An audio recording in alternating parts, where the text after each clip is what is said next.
life, when I lean on my own understanding where I'm like, oh my God, what I see now is going to be permanent, you know, that's your own understanding. You don't know what God has in store 10 days from now. You don't know what God has in store 4 years from now. You don't know what he has for you in an hour.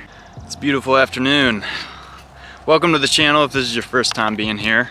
We normally don't do nature walks, you know. Normally it's it's a lot of shenanigans, right? But today we're going to check on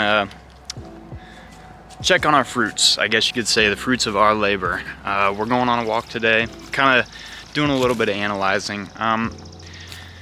So I never had the idea or an initial plan to, I guess, start a YouTube channel. I really just wanted to kind of do this so I could formulate not just a backup plan, but for something on the side. Like some people say, if you keep on trying, you know, you're never gonna fail, right? And this is why I've always wanted to try new things. I've always tried to keep it real with myself, tried to keep it real with other people, and especially real online. And I guess the moment that you do that, the moment where success really does come, I wake up and I'm always trying to figure out, how can I be successful? I think I have like a you know, a little bit of autism, because, you know, it's like a high functioning, I guess, I don't know, I'm consistently motivated to do this one thing, and it's weird. You know, there's a lot of people out there that are like that want to be successful. I've met, you know, lazy, ambitious people, but I haven't met people that every day, all day, this is all that they think about. And right, but they're also tying that back into God. But never mind that. You really need to get away from a lot of that stuff. And this is the whole point of me doing this right here, right now. I find it hard to go make time for myself. During my days off, I use my days off as a grind time, more so rather than a relaxing time. And this is probably one of the first times I've used it as not a grind time. So I'm gonna show you what we've been working on. So this right here, now I'm sure I can adjust this a little bit more, but we have some flowers growing out here, and to me this is important, right? Focusing on the things that truly do matter, right? Little things. And I'm not sure if I can capture all this with my camera, but there's this little spot that I was like, man, you know, a lot of people walk through here. Why not? Just why not? Let's plant some flowers. And here we are.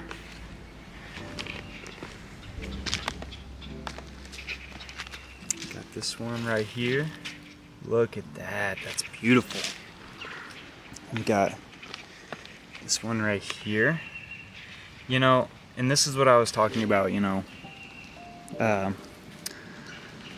looking for our fruits, I guess you could say. I wanted to build something in silence, and this is something that I'm not even passionate about. I don't even really like doing stuff like this, but to me this was something that was going to bring me a little bit of joy in some regard. We got these over here. Look at these beautiful, beautiful things. Got that one right there. And a lot of horses and people riding their horses walk through here. You know, we planted a few bulbs, and I think there's a purple flower over there. I built me a mini bridge over here. What else? You know, we planted some wildflowers over here, and I'm not too sure if I want to walk back there. But YOLO, I guess we can find a way. So we decided to plant a few of them over here by the tree, I think. I'm not seeing anything. You know, I guess they take like 28 some odd days. Oh, there's another one that we planted. Right there, that little purple one. Here, let me zoom in on it. Man, I hope this place is just a great area for the bees.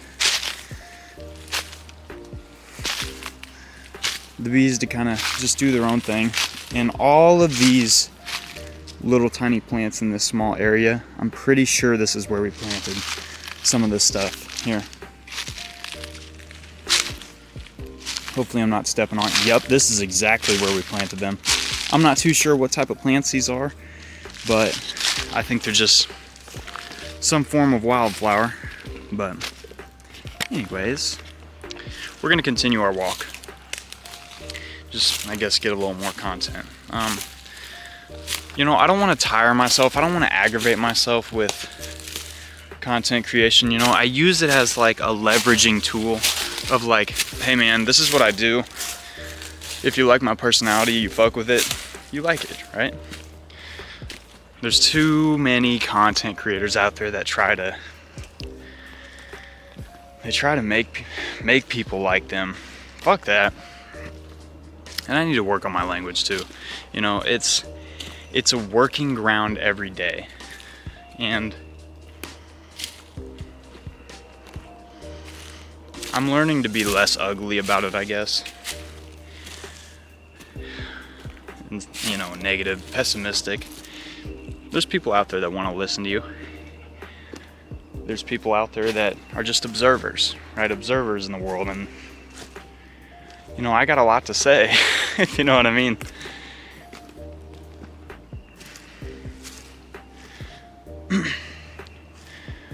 Part of my childhood, all I heard was money this, money that, money this, money that.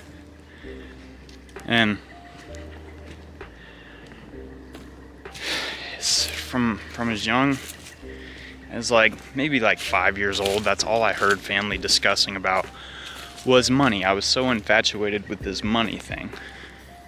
So in my first dichotomy and paradigm shift where I was like, I figured out like the true state of money and what it was, is when I took some from my dad. And I realized how important it was. What I did is I went on his dresser and they were talking about money, money this, money that, we need this for the bills, you know, this and that. Right, at the time I didn't know what that was. What I did is I went on his dresser, I seen he had a couple $100 bills. I took it, and in my mind I thought I was going to use that money for helping out my mom with buying something, right? I'm like, well, I found this stuff, it just appeared, right? Let me get some of it, right? I didn't know it was my dad's. You know, that might sound stupid, but I seen that and I was like, oh my gosh, we won't worry about money in this area. But then, you know, my dad busts down my door and he's like, did you steal money from me? I'm like, what? You know, I didn't get it. I didn't know it was his. It was weird. It was like, I knew it was his, but I didn't know it was his. I don't know. It was weird. It was a weird state of mind as a kid. You know, I was always trying to figure out how could I make my family smile in some regard. So, instead of doing that, figuring out how to make myself smile a lot more. It's hard to do that. It's hard to do that when your smiles come from other people's smiles. You know, I'm a big reflector as far as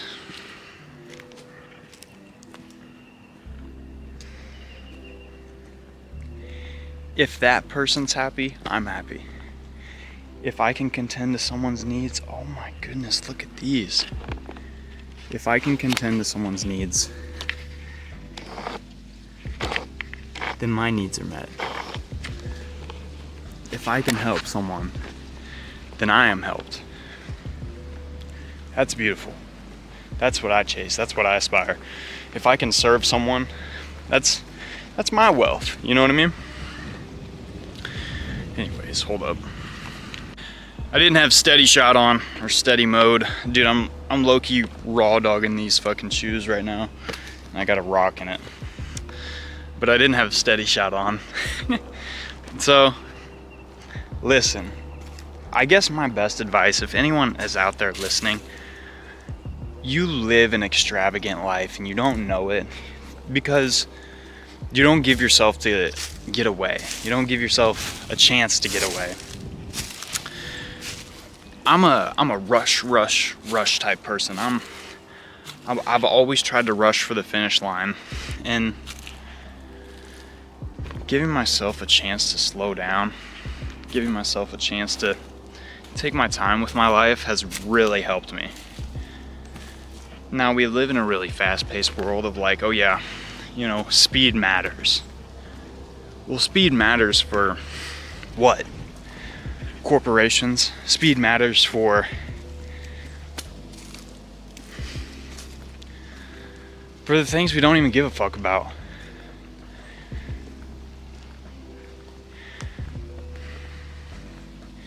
Speed matters to those that want something out of life. And I want a lot out of life, but damn, bro, life has beat me the fuck down.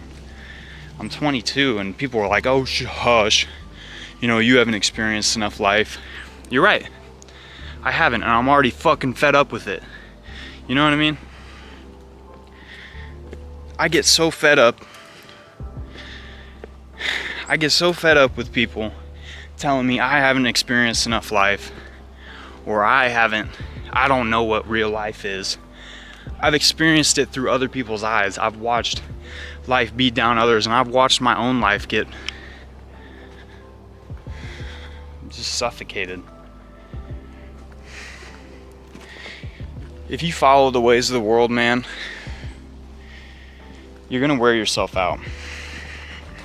I used to be a big time cross country runner, and I could, you know, cardio wasn't nothing to me. I could run, keep going. And when I was running in cross country, I had a buddy of mine. We used to always run together.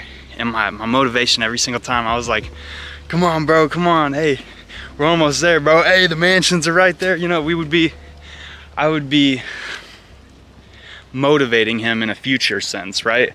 I wasn't motivating him in a now sense, because I was thinking ahead all the time. I was jogging next to him. I'm like, come on, bro, pick it up, bro. We're almost there. Come on, right? But how at that age have you, I guess, given up, right? I see so many people my age, they've already given up because they don't see a better future. They see like what they have in front of them is their future. That is scary. I don't want to do that. You know, I want to focus on the things that are above, right? When you keep your mind on things that are above, you're only going to rise.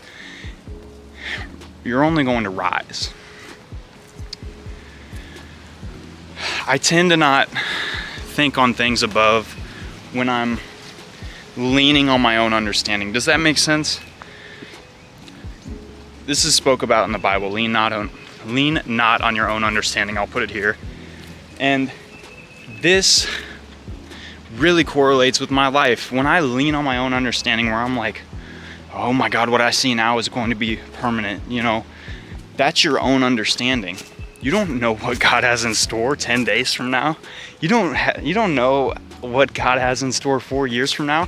You don't know what He has for you in an hour, right?